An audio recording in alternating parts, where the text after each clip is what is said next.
I will not hamper.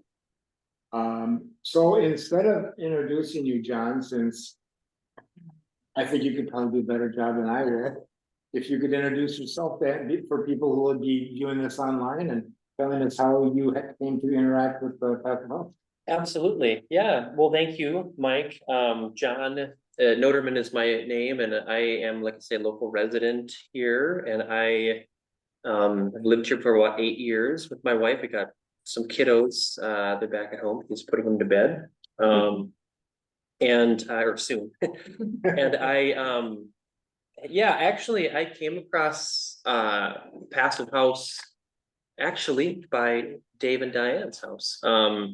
That was my first encounter with Passive House, and my wife and I decided to kind of look into it. I'm just curious about that. I'm a carpenter by trade. That's my kind of background.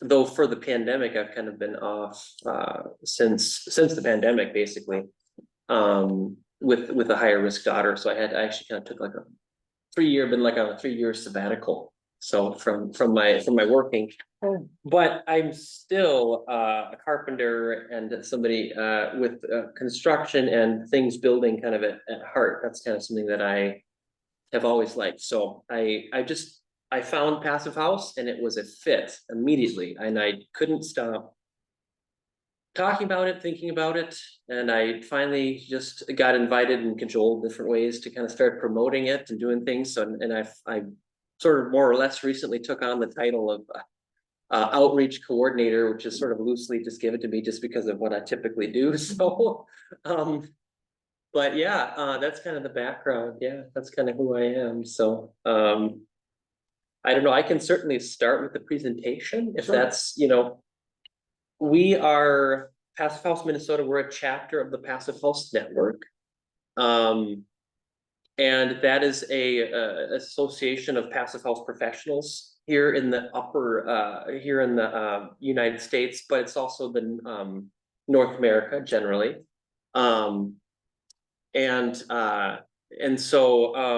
But I'm here to talk about, I'm grateful, first of all, for you giving me some time. This is wonderful. And I am super excited to be here and talk about buildings. No shocker there. Yeah, so like I say, Passive House, it's a nonprofit. It is a nonprofit. We do education and training and support those in the Passive House community who are committed to building these buildings that are of the highest quality for everybody, for all people. We're really into that. But yeah, buildings is what I'm going to talk about. Building them, improving them, how they're important, what we can be doing better. Really is the kicker here.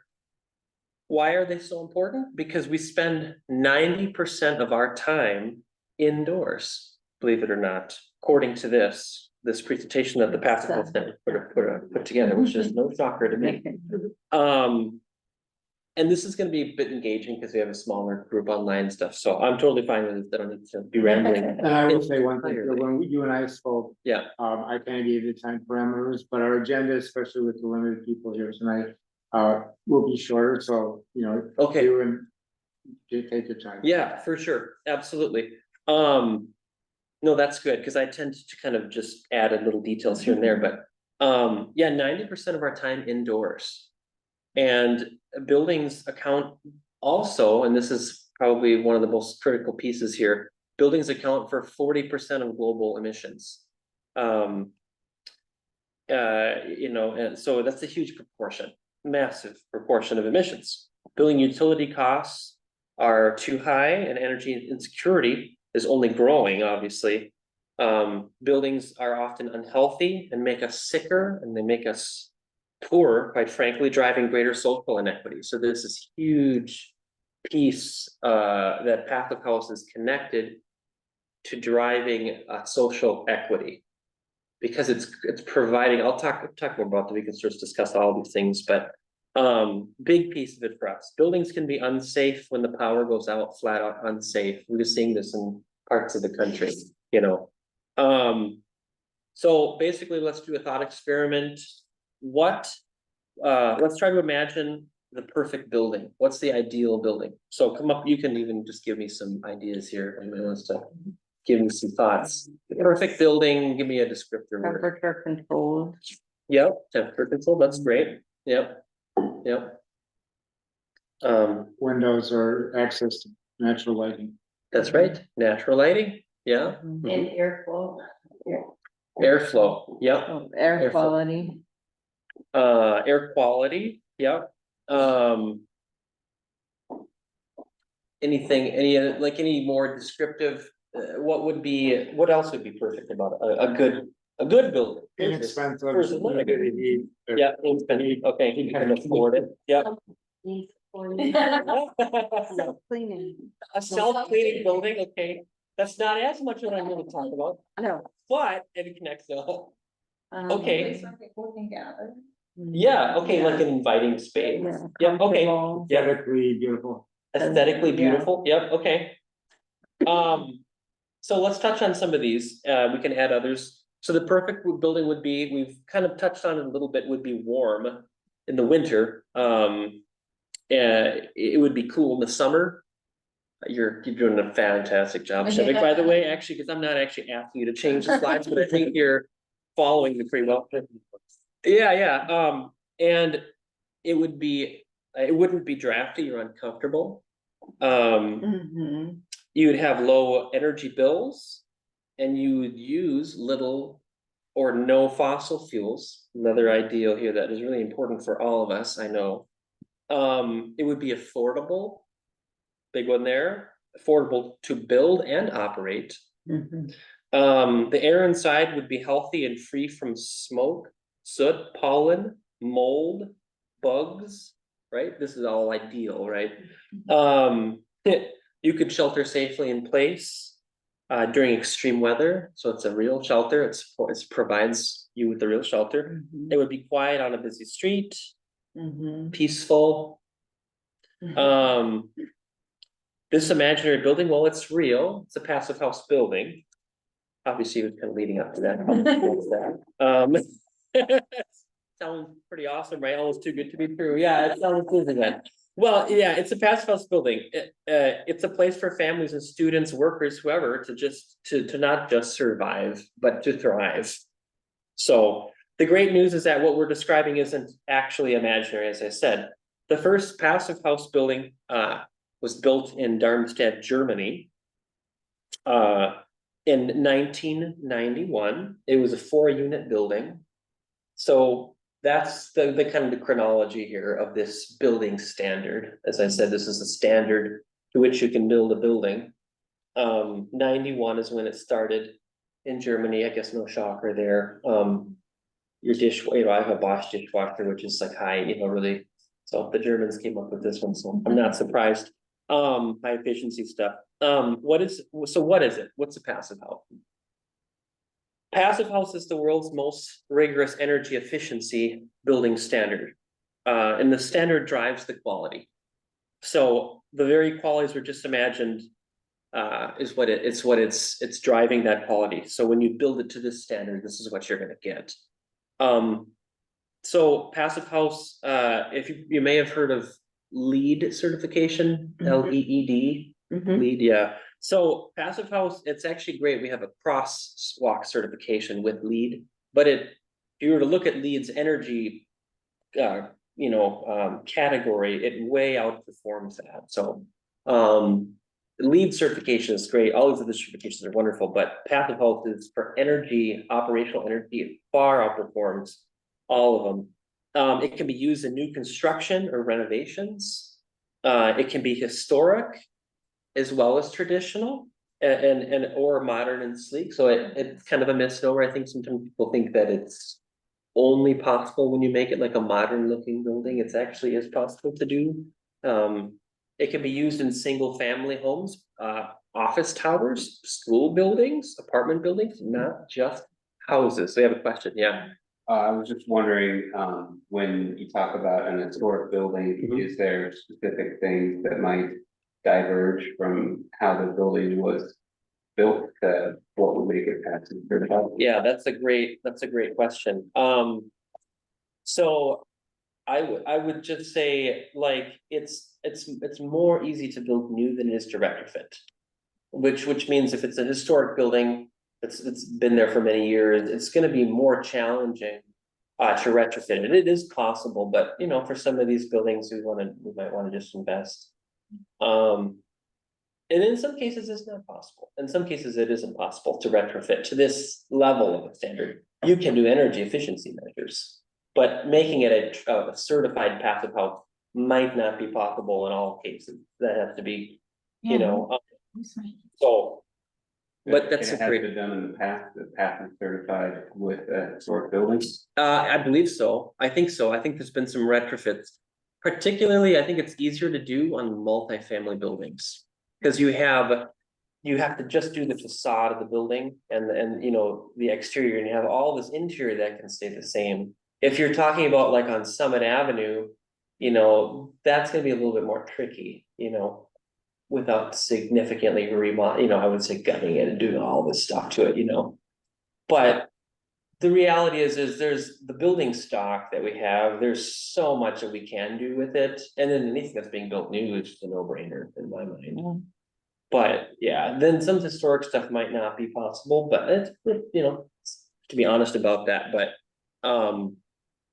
so, yeah, so this is, you know, it's actually interesting you bring it retrofits up. The United Nations has endorsed Passive House officially as it's to meeting its sustainability goals. And, you know, Europe is a little bit further down the road than we are on a lot of this. So, which is one of the reasons why I'm pushing, along with our Minnesota chapter, to try to get this, you know, we have so much technology in our country. There's so much potential. We just have to move the inertia from not wanting, you know, no shocker there, systemic inertia, you know. Yeah. So getting to that, they do a lot of retrofitting in Europe. Actually, they're really trying to figure that out right now. Passive House Institute in Germany is really trying to figure out how to retrofit these older buildings. It's a big thing in Europe. Here we just got to get on top of new construction. That's a lot easier. We need to just start there. But what makes a building passive? So 5 fundamental principles.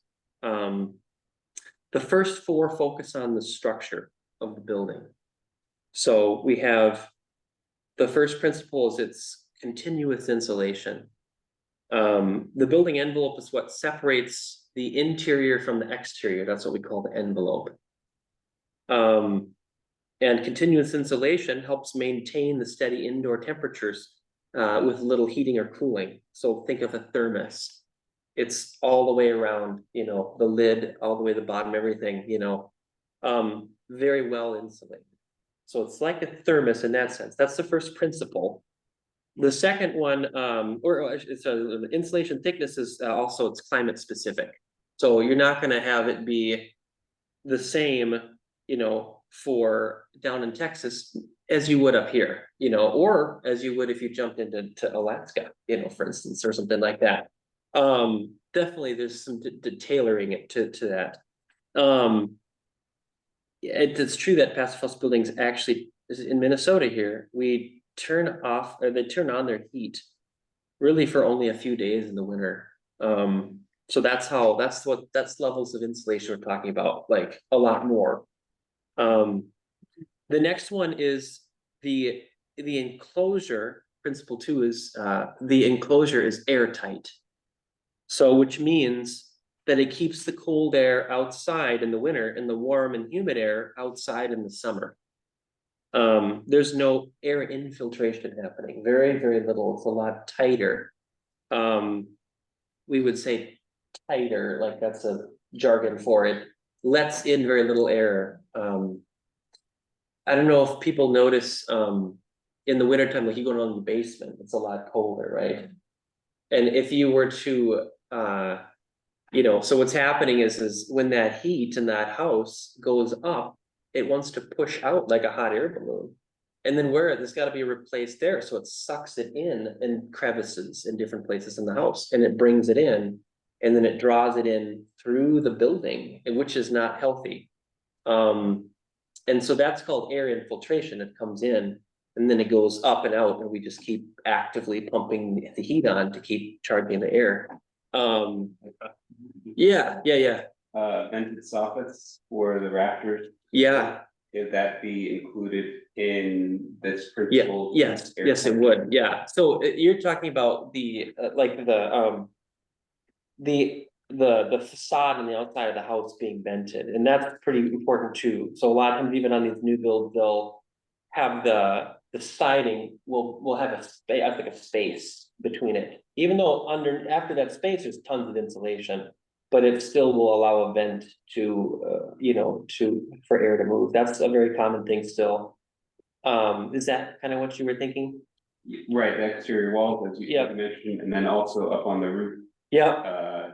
So the air can go kind of up the Up and roof, then- to vent it out, Yep, that's really important for that heat loss to be dispersed from the sun on the deck of the roof. Yeah, exactly. Yeah, so.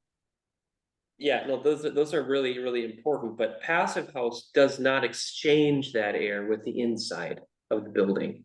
So unlike what I was just saying, where that air gets drawn in through cracks and crevices, especially in older buildings, really old. And then it gets pushed out through the cracks and crevices, well, in the wintertime anyway. In the passive houses, it's sealed very, very tight. Which brings me, well, I guess yeah, so very airtight, prevents those drafts, discomfort, energy loss. Thermal bridge free construction is the next principle. This one's a little bit more tricky to understand, but basically I like to say it like, think about a roof in the wintertime. If you look at we have so many half-story houses in Como, story and a half, excuse me, they have the half story on top. Think about a little bit of snowfall, just a small amount on the roof, just kind of blanketing the roof. In the quite cold, you'll see melt lines along the roof's rafters. And because that stud in that rafter is being warmed by the inside and it's bridging the heat to the outside, there's no melting happening between them because there's insulation there or just a gap. So that's what we call thermal bridging. So it bridges the heat out. And so we say you're actively compensating to heat that house. And it's actively heating up all those studs, and then it's heating up our great outdoors. So that's why we say, I was thinking about that and they're like, I'm heating the great outdoors of Minnesota. So you try to eliminate these thermal bridges, which just means that you have insulation be continuous over studs. There's different techniques. It doesn't say how you have to do it, but just basically one of the principle. So so continuous insulation, it's unbroken. Technically, you call it thermal bridge free construction. That's principle 4 is what we would call higher performance or high performance windows and doors. So basically for windows, it means that they typically have like 3 panes. So a lot more than we typically do. Usually in Minnesota, we have 2 panes. It's kind of been typical, which means there's 2 layers of glass. And there's usually a layer of gas between them. In passive house, they can be 3 panes or even 4 actually. There's 4 pane windows with gas in between all of them. So they call them higher performance windows and doors. And they have solar protection, which means that in the winter time, they let in the sunlight and the heat that will help heat the house, but in the summertime they're shaded, and particularly. Okay, so yeah, the triple glazed optimized benefits for solar gains in the winter. We want to gain that heat and keep it in the house, and so passive solar is one of the other things we talk about. It's one of the ways passive house. It's not actually a passive solar house. You might have heard of that. Has anybody heard of passive solar before? Okay, that was a thing in the 70s. They started when the energy crisis happened. They started to build houses like, well, let's use the sun, and which is great. And so they built entirely glass houses to let in all that sunlight, which makes sense, right? And so it's just you have to have it in balance with other things. So what we do in passive houses, it's a balance between you use the sun You try to use a high level of insulation. You use your body's heat gains in the house that you have already, you calculate that. And then, yeah, so, principle 5 is fresh air ventilation. With efficient heat recovery. So naturally. By the way, is there any questions anybody want to jump in here? I don't want to be How do rambling too you long. calculate, I know this might be in the weeds, but Yeah, no, that's okay. like. Body heat. Yeah, so, well, And your appliances that I assume let off some heat. so that's exactly right. Yeah. Actually, you know, like an architect would say this house is certified for occupancy for, you know, the state actually has you're supposed to have 1 person per bedroom, and they say this house is supposed to have this many people. So you would say, you would have minimally, you'd have, you know, this many people will calculate this, and if you have more, then you have more heat, and then your building will have to use it much. So there's some variation there. You're not gonna like hit the nail on the head, you know, Yeah. exactly, but yeah, if you have a big, huge, like, you know, tower of, you know, monitors, I'm trying to think computer devices and stuff like that, technology room, you know, that projectors, you would actually factor that in with a passive house. Because it takes such little amount to heat it, that you would actually be factoring that in, and it would provide the heat for the house, quite frankly. Oh. Yeah, and actually. Open a window in the winter, maybe if you need to. If you, yeah, I mean, you can still do stuff like that, you know, you wouldn't really need to. It's really the critical thing is in the summertime is not overheating. Cause think about if you have all this insulation on the house, it's like wearing a parka. But what happens in the summer when it's hot? Like if you got sunlight, so you have to shade well, so you have to calculate in shading, so. It's a design process. You have to have an architect who's certified and has to design the house like this. You know, so that you calculate the right shading and that you're not overheating in the summertime, but you can get. Is that like trees and things, Yeah. or is it, okay? Yep, I didn't it know if was, calculates like, all the of it. windows Yep. are, like, tinted or Orientation of the building, shading, overhangs, trees. There's a common actually to have, and Dave and Diane actually have this, and they can talk to you, but, they have mechanically operated shades on the outside of the windows. something. Oh, okay. Mhm. If you've seen them, I think, yeah, Awnings, you mean? yeah, no, you can do that too, but these are actually, Roller shades. maybe they could jump in and describe that. What do you have on the outside? Again, it's the, Yeah, we have the shades, and I'm going to aim our camera a little bit. Would you operate them? Yeah. So Diane's they're basically Venetian blinds, and they're on the outside of the house, and they can be louvered, completely closed. They can be fully retracted into the overhead, and they can be louvered wide open. So they're able to accommodate a range of purposes. You can still see out and stop planting sunlight from coming in. these systems are fantastic. This is very common.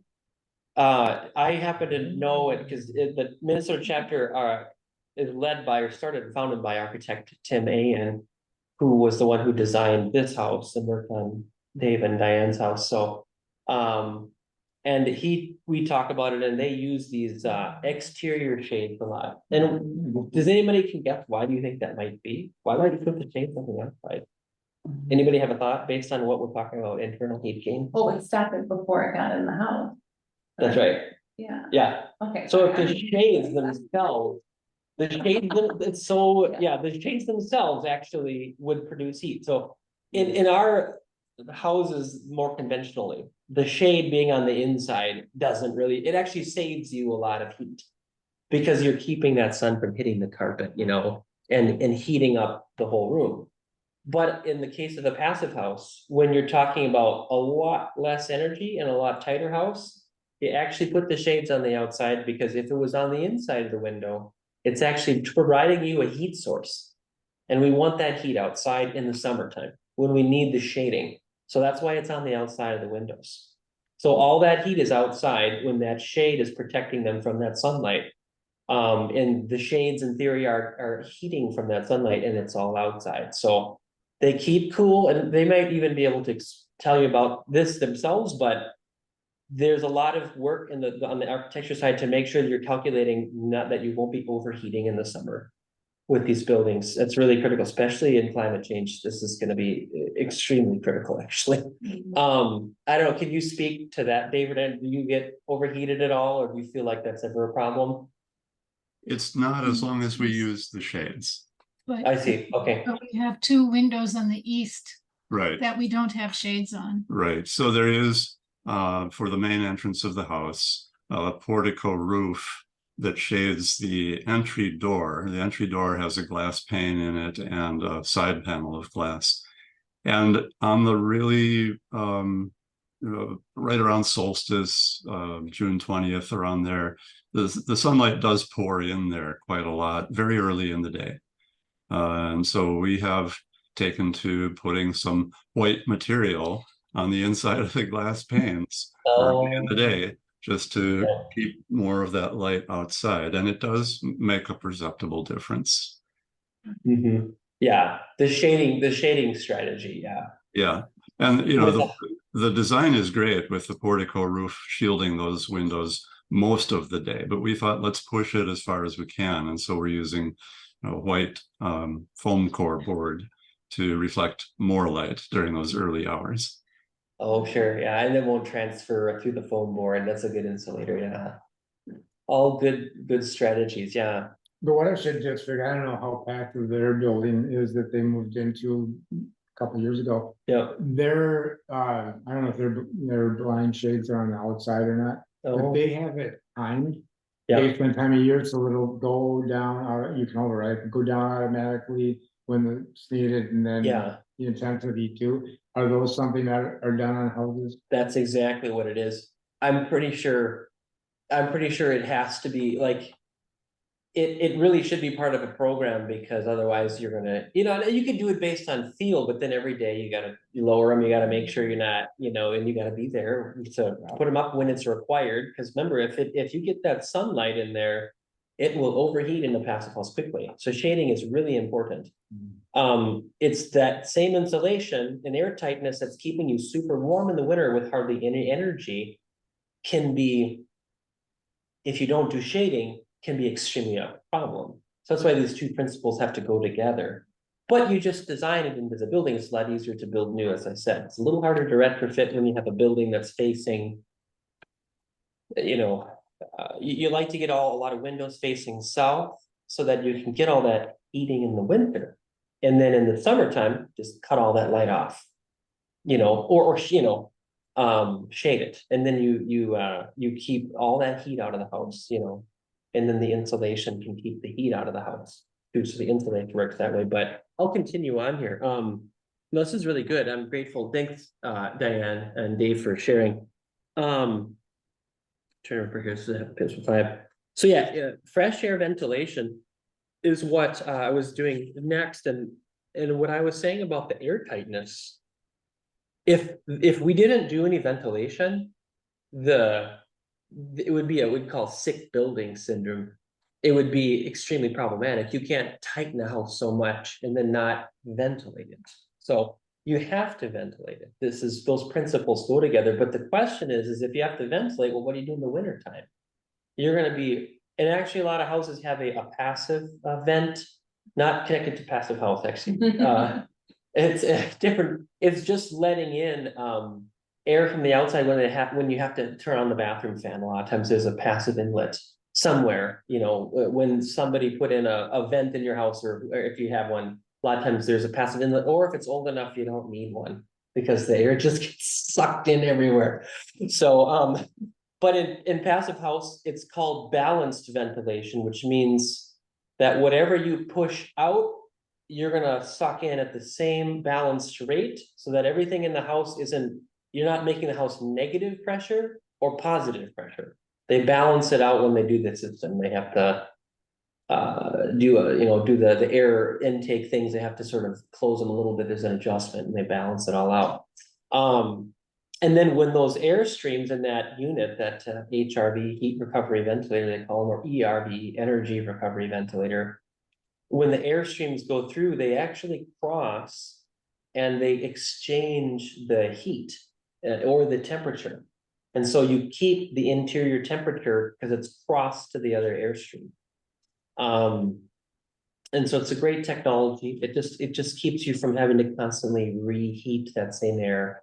You know, in the winter, you're getting all this fresh air. If it's cold, then you got to heat it up constantly, you know. So efficiency there. You cross the airstreams, transfer the heat, save about 95% of it, actually, is what it is. Does that make sense? Does anybody know what those are? You ever seen those before? Heat ventilators? Okay, yeah. They're expensive. Yeah, they're a little bit. Yep, they're a piece of the puzzle here. So yeah, buildings, they all have ventilation. Passive house is just much more robust in the sense of the air is 100% filtered and clean, and it's all controlled right there. So that's why we say these are hygienic buildings, because there's no air infiltration accidentally coming through in the building.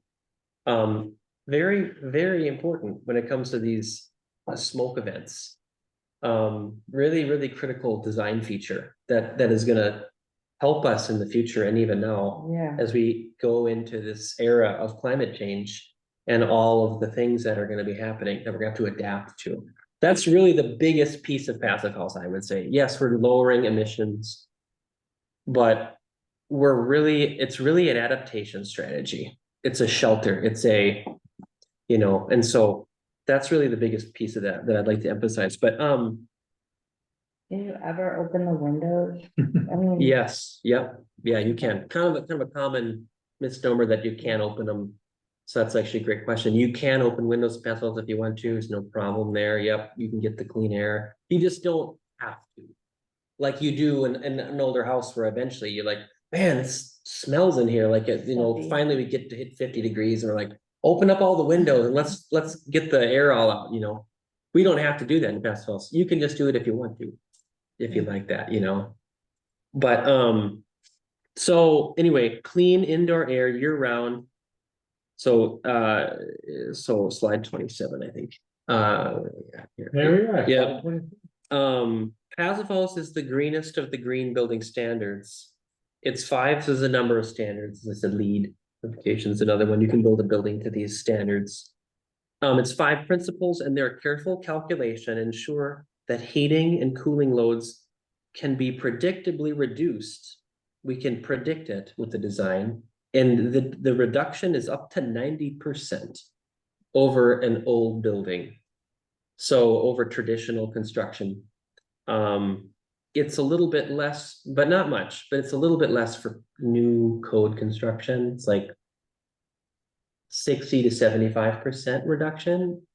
So that the amount of energy that a passive house, a code building will use, you know, on average, whatever, passive house will use will be reduced by about 60 to 75%. So 75, so 1/4. We'll use about 1/4 of the operational energy over the 50 to 100 years of that building's existence. And you don't have to actively do all that energy over those 100 years. Eliminate it all. It's just very small amount. And that couples very, very well with renewable energy too. You can usually provide that last quarter with renewables easily. So Dave and Diane have solar panels. They have a solar array on the top of their house, right? Yes. You can maybe speak to this. Is it what is this is the best part of festivals. What is your bill? I shouldn't ask you your bill directly, but are you basically getting paid the energy, or you never pay a bill, or how does that work? We pay in winter and we get money back in summer, and it balances. Just to give you a dollar figure, for the first 12 months we occupied the house, we paid Excel net $140 for 12 months. So barely $12 a month for electricity, and the house has no fossil fuel heating. It's all electric. So basically we were getting our energy for free. because our solar panels were generating an excess that was sufficient to offset the extra that we needed in the colder season, when the days are shorter and there's less solar generation. They're truly a net zero. So they're putting into the grid in the summertime. And then what they barely need to take very little of in winter time, when that is so low, they don't really need much. And so that's fantastic. And that's what it's all about. It's meant to be where this is truly net zero. You talk about heard the word net zero. And that's truly net zero, which means that this building is truly not using any energy. What it's producing in energy, it offsets its own usage. So we say it's net zero. But not all passive houses have solar arrays. True. Right. Yep. It is not it's not a requirement for passive house. Passive house is very specific. There's these 5 principles. Its certification, it just means quite exactly that it's per square foot you use, so much energy per square foot. We usually calculate it in kilowatt hours per square foot. In Europe or other parts of the world, per square meter. So whatever living space you have, you calculate, the architect says the amount of square footage, in your house. It's per that you use this much energy. And if the passive house is about 15 kilowatt hours per square foot, somewhere around there. I think a typical house is up in the neighborhood of 50 to 60. So just a lot less. So that's the basic methodology here, to passive house. So yeah, I always ask this, but why isn't every building passive? I mean, we didn't build this way, in the last 50 to 100 years. This is not what we were building for a climate that no longer exists, years ago. And it just doesn't exist anymore. Yeah, and so we need to build buildings. It's one of the reasons why I'm saying is really emphasize the idea of new construction. New construction is a no-brainer, because I'll share this with you. I actually sent to Shevik a couple studies that if we wanted to, we could pull them up, but there's parts of the country that have adopted passive house much more broadly. No shocker, New York, the Northeast. And then you see Canada, so Vancouver area, kind of the some in California, and this is those are the projects, those are actual passive house projects. So this isn't like whole cities, this is just individual projects, but still pretty low. And they've, in those regions, what they've found is that passive house construction costs are at the same as conventional building costs, especially when it's at a larger scale, like a multifamily building, or they're a little bit more, 1% more, 1 to 2, without any help, no incentives, nothing. When you have the experienced design team, what it goes to show you is that construction costs are very high. So if you build new, it's an investment. It's an investment. And so if you can build buildings to the same cost as a conventionally built building, but this one is going to use 1/4 of the energy, seems to be a no-brainer. So that's why we say new construction is just a no-brainer. In fact, in these regions, if you add incentives, they're actually a little bit less to build. What incentives is that? So incentives like it can be direct subsidies for construction costs for upfront. If you get certified, we're going to pay you this money to offset your construction costs. One of the other incentive possibilities is we'll give you some money if you want to do a feasibility study when you're at the very, very beginning, and your architects cost money. And if they have to do the numbers and run all that stuff, that's a upfront cost to somebody, and they have to offset that cost. Now they're going to factor in, well, we're not going to do passive house because it'd take us all this amount of money to even figure it out or design, So one of the subsidies is we can offset those costs at the beginning. Another set of subsidies to help in these regions is training people to design them. We don't have people who know how to design them. So that's just part of my work in Passive House Minnesota and in Passive House Network is to push for these policies, and we're getting there in Minnesota. We're on our way, you know. We're right Did for the anything thinking. come through in the last legislative Yeah, session? the IRA is fantastic.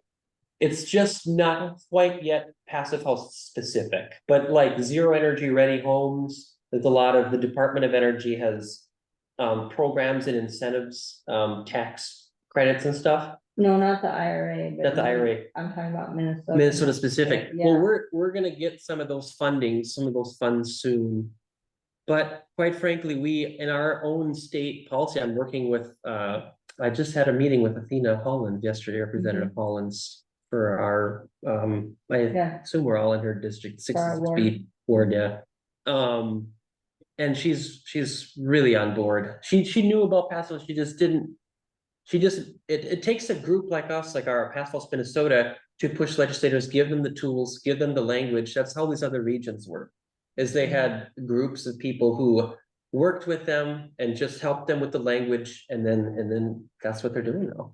By and large, for new construction, New York is all over the place. They have so many new buildings that are passive house. There's like a 44-story high rise that's the tallest passive house so far being ever built, I think, in New York. So I believe. Cool. So anyway, yeah, so really good stuff. So yeah, you're all active in the community, obviously. You make change happen for the Como community. You care about climate, you care about sustainability. So our ask is just think about passive house, take action, you know. Consider passive house for your family, for your workplace. Thank you so much, Diane and Dave, for what you have done for our community. That's such a fantastic location, and it's, you know, so just consider it, you know, for buildings, anything that's going up. If, you know, there's a new library that's going up off of for D11, they have that new library building or whatever. Yeah.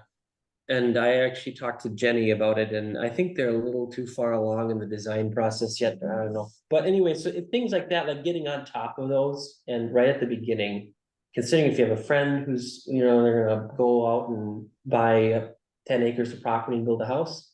Oh my gosh, they need to know about this. It's very, very, very good. Yeah, so building perfect. Yeah, sorry, I didn't see him. I got a question. Yeah. Maybe for in the neighborhood as well, when you went through the principles, is there anything involved with being certified passive on the exterior part of the property and not just the interior structure? Is there a way for homes maybe in the Como neighborhood to be able to get on the path to be passive certified? Maybe their house is rebuilt, but they are able to change the exterior in order to prime it to be passive. Yeah. Yes, so this is actually one of the topics of the International Passive House Conference is retrofitting. And they're really trying to wrap their heads around, how can we do this? Like, we're not all gonna go take on, quite frankly, a complete gut and multi-$100,000 renovation project to get it to this standard. But if you did it in small chunks, so maybe over time, so you split up that work, that cost over the course of even another owner is one idea. Then you can do that. I have a 1952 built house and it's a story and a half. And I always think about what I'm gonna do, you know, where am I gonna start? And I have to do a basement, so I'll probably do basement, you know, first. And then you can do maybe the roof, you know, there's ways to phase it in. And one of the things I'm working on in our chapter is getting incentives, is getting these monetary incentives to help people who want to do this, because we need the assistance to start doing that. Then the workforce will get trained. It's true of any technology. Once you get it going, then it's less expensive, you know. Builders are gonna say, well, it's gonna cost you a ton because I don't know how to do that, you know. So then we have to start in different places. In fact, it's one of the reasons why I wanted to go into passive house work myself as a carpenter and do it, but I'm actually deciding that this is where I wanna contribute, because there's nobody really building these who knows it, around here much. Duluth, yeah. There's a lot of people up there. Yeah, in fact, they have a certified one, maybe multiple actually, on our register. For affordable housing, they're really trying Yeah. to work through that. Yeah. That is huge. Oh, affordable housing. Oh my gosh. Mhm. That is the one thing I want to change right now, because we can build that when you have a big developer coming in and you say, hey, this whole unit is gonna take 1/10 the energy. You're gonna have to pay 1/10 the energy, and you're already gonna build this whole new property, and you're gonna invest all this money and pay teeny bit more to make it Yeah. super better. Mhm. It's a little bit more inaccessible to folks like ourselves with single family homes and at this stage in the game, Mhm. you know. Mhm. Yeah. But we'll see in the future how much, where the incentives go and things like that. But Different is passive design compared to the green communities overlay for both single family and multifamily units, because there's a huge layer of all the requirements of FERS ratings, things like that. For Yeah. And Yep. and stuff Yep. and that's already included in any affordable housing if you get money from the state or. Yeah, Those right. are all requirements, whether it's new build or retro build. Yeah, we're So green what's stuff, the yeah. layered difference of that? So it basically, that's one of the reasons why the Passive Health Institute has tried to seek crosswalk certifications, which means like, if you get a passive health certification, you knock all kinds of other ones out of the park. Basically, like, yes, your HERS rating is the best ever, the passive health has the lowest HERS rating, by the way. And so one of the things that we're trying to do is get the incentives to match that. The actual performance of the house, of that structure, to get that incentive to be proportionally to match it. So like, maybe we can't afford it. And so you do what you can, and then you get this much incentive. If you can afford to do more of these steps to go all fully passive in a renovation, then you're gonna get a lot more incentive back.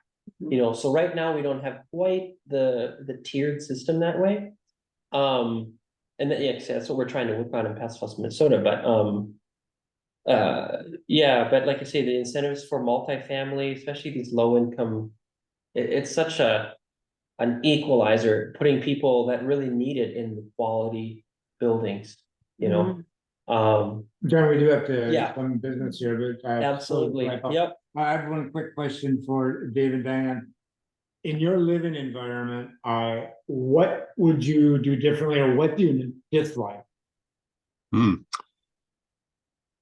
We have some small details that we would do differently, but Sure. I Nothing would. huge. What's that? Nothing huge that you don't like? Not that big an issue, no. The basic things that we wanted out of the house, we wanted energy efficiency, we wanted to be a good example. We wanted an investment that was protecting us from economic change because of climate change and peak oil. We considered the house to be a wiser investment than any other way we could have used our wealth. We want to age in place, and we want low maintenance, and we want sustainable landscaping. And we're making good on all of them. Great. Thoughts about where our main purposes have not been fulfilled by the house? Well, I could rant indeed about the garage, but I'm not going to. No, there's one little irritant that I'm really not going to mention that. I'm very pleased with the fact that we're isolated, we have this whole envelope under our house is a slab on grade with the extensive insulation underneath the slab. So being isolated from the extreme temperature outside, it's a good feeling. Great. Well, thank you, Dave and Diane, for joining us, and John as well for presenting. Absolutely. Yep. All three of you are welcome to stay for the remainder of our meeting, which will be brief.